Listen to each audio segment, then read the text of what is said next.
Supply ng Highland vegetables ngayong Burr months sapat ayon sa pamunuan ng Benguet Agri-Pinoy Trade o Trading Center. Yan ang balitang tinutukan live ni Sandy Salvacio. Sandy? Chris, lubhang naapektuhan daw ang mga Benguet farmers sa mga nagdaang linggo dahil sa pagtama ng habagat. Ito ang isa sa mga dahilan kung bakit naapektuhan din ang supply o produksyon ng mga highland vegetables sa iba't ibang mga probinsya. Gayunpaman, sinabi ng Baptisi na sa mga susunod na araw ay asahang makaka-recover naman daw ang mga ito.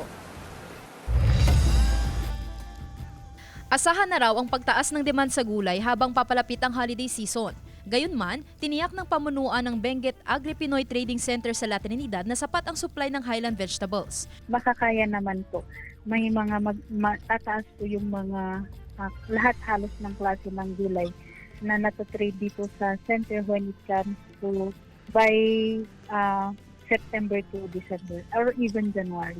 Bumaba ang presyo ng highland vegetables base sa monitoring ng Baptisi. From August 25 to August 28, Monday to Thursday, bumaba po yung mga presyo ng gulay natin compared sa week na to.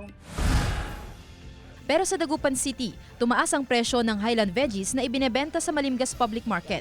Nagsimula raw tumaas ang presyo ng mga gulay kahapon. Kasi nga, di ba sa Baguio nag-slide, kaya yung daan nila paikot-ikot, so natatagalan sila, kaya tumaas yung mga gulay.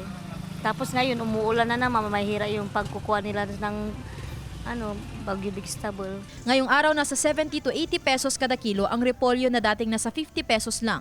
70 pesos kada kilo naman ang carrots na dating 60 pesos. At ang patatas na dating nasa 30 to 50 pesos per kilo, nasa 50 to 80 pesos kada kilo na ngayon. Depende sa klase.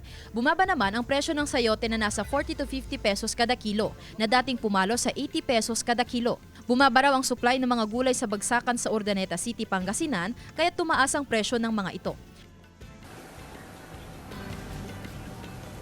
Chris, sa ating pagkamusta sa presyo ng mga lowland vegetables dito sa pamilihan, ay ating napag-alaman na tumaas din ang presyo ng mga gulay na ito. Sa katunayan, ang okra na dating nasa 70 to 80 pesos per kilo ay nasa 120 pesos kada kilo na.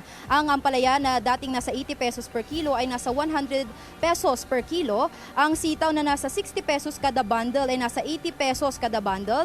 Ang kalabasa na dating nasa 40 pesos per kilo ay nasa 80 pesos per kilo na. Kung mapapansin natin ay doble ang itinaas ng kalabasa. Samantala ang papaya naman na dating nasa 30 pesos per kilo ay nasa 50 pesos kada kilo na. Samantala, Chris, ang talong ay bumaba naman ang presyo na ngayon ay nasa 60 pesos per kilo na dating nasa 80 pesos kada kilo. Yan muna ang latest na presyohan ng gulay dito sa Malimgas Public Market. Chris? Maraming salamat, Sandy Salvacio.